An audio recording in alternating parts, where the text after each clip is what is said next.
Bonjour à toutes et tous, c'est FR Crypto. Aujourd'hui, nouvelle vidéo pour faire un récapitulatif des 2 dernières semaines. Comme d'habitude, cette vidéo n'est pas un conseil d'investissement, mais juste un indicateur pour comprendre l'actualité.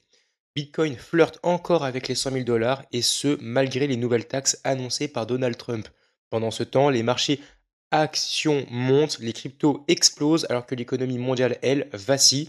Pourquoi ce décalage total entre les indicateurs macro et l'euphorie des marchés? On décortique tout ça en 10 minutes chrono, c'est parti. Alors, on va commencer par le roi Bitcoin. Depuis 30 jours, il a repris plus de 14%, porté par l'après-halving et un sentiment de marché au beau fixe. Mais le plus intéressant, c'est ce qui se passe sur le marché des options. Sur Deribit par exemple, certains traders misent sur un Bitcoin à plus de 300 000 $ d'ici juin 2025. Oui, tu as bien entendu, 300 000 $. Ce n'est pas juste de l'optimisme, c'est clairement de l'euphorie. Pourquoi c'est important? Parce que ces paris massifs influencent la volatilité implicite et reflètent une confiance presque aveugle dans le bull market à venir. Mais attention, à chaque euphorie, son retour à la réalité, et justement pendant que Bitcoin plane, son éternel second Ethereum lui prépare une mise à jour qui pourrait le faire revenir dans la course. Alors, qu'est-ce que la mise à jour Pectra? La mise à jour Pectra déjà devrait arriver le 7 mai et Ethereum passerait en mode upgrade du coup avec Pectra. Et ce n'est pas juste une mise à jour technique puisque UX simplifié pour rendre l'interaction plus fluide, du staking plus flexible qui pourrait attirer de nouveaux validateurs et l'arrivée du proto EIP 3074 qui ouvre donc la voie à des smart wallets plus sécurisés et plus puissants. En clair, une blockchain plus accessible, plus décentralisée et surtout plus attractive pour les utilisateurs comme les développeurs. Et si le staking repart à la hausse, l'offre de Ethereum diminue mécaniquement. Le résultat du coup, c'est qu'une pression à la hausse sur les prix est à surveiller de très près. Mais pendant qu'Ethereum se muscle, d'autres acteurs s'agitent aussi, notamment les régulateurs. Le terrain réglementaire est en pleine ébullition puisqu'aux États-Unis, le très attendu Genius Act sur les stablecoins avance à reculons. 9 démocrates viennent de se retirer du projet. Résultat, incertitude juridique maximale autour de l'USDT et l'USDC. Et ça, c'est un vrai risque du coup pour la liquidité du marché crypto. En Europe, on entre dans le vrai chantier de MiCA, donc la phase 2 impose aux émetteurs stablecoin non autorisés de se mettre en conformité. Du coup, ça c'était une règle à mettre avant le 31 mars si je ne dis pas de bêtises.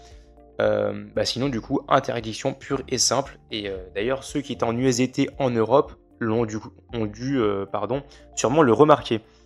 Concernant la Grande-Bretagne, le Royaume-Uni joue la carte de la souplesse en annonçant une possible exemption pour les émetteurs étrangers afin d'attirer les entreprises crypto-mo. En moralité, l'incertitude géopolitique pèse, mais les investisseurs institutionnels, eux, n'attendent pas que tout soit clair pour se positionner. Alors, si tu pensais que les ETF étaient réservés au Bitcoin ou alors à Ethereum, la réalité c'est que la SEC vient tout juste de reporter sa décision sur l'ETF Litecoin. Le dossier est désormais en consultation publique et aucune approbation n'a encore été donnée. Litecoin reste l'un des altcoins les mieux placés pour ouvrir la voie, mais il faudra attendre au moins jusqu'à la mi-juin pour une éventuelle décision. Même scénario pour d'autres altcoins comme ADA, Sol, Dodge ou XRP, la SEC a repoussé toutes les décisions à cet été. Les analystes restent optimistes pour une vague d'approbation d'ici la fin 2025, mais pour l'instant, pas d'effet domino immédiat.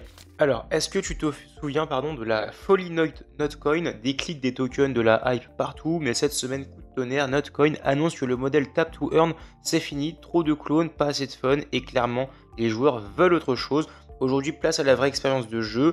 Les utilisateurs ne veulent plus juste farmer sur Telegram, mais ils veulent aussi s'amuser, vibrer et partager. Les résultats des projets comme Dodgeizone ou Catizone débarquent avec plus de culture, d'humour et une vraie vague communautaire. Est-ce que ça va suffire à relancer la machine? C'est à voir. Ce qui est sûr, c'est que dans ces moments de transition, c'est toujours les failles qui ressortent à suivre de près.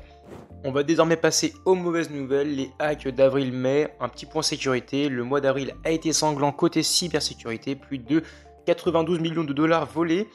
La leçon, c'est que même les projets établis restent vulnérables et l'audit continue et est devenu une nécessité si tu es dans la DeFi ou que tu explores les dApps. Retiens bien ça, utilise un cold wallet pour tes fonds principaux, ne clique jamais sur les liens suspects et oublie pas que ta seed phrase ne se partage jamais. Voilà, c'est tout pour aujourd'hui. On arrive au terme de la vidéo. Dites-moi en commentaire quelle actu vous a le plus surpris.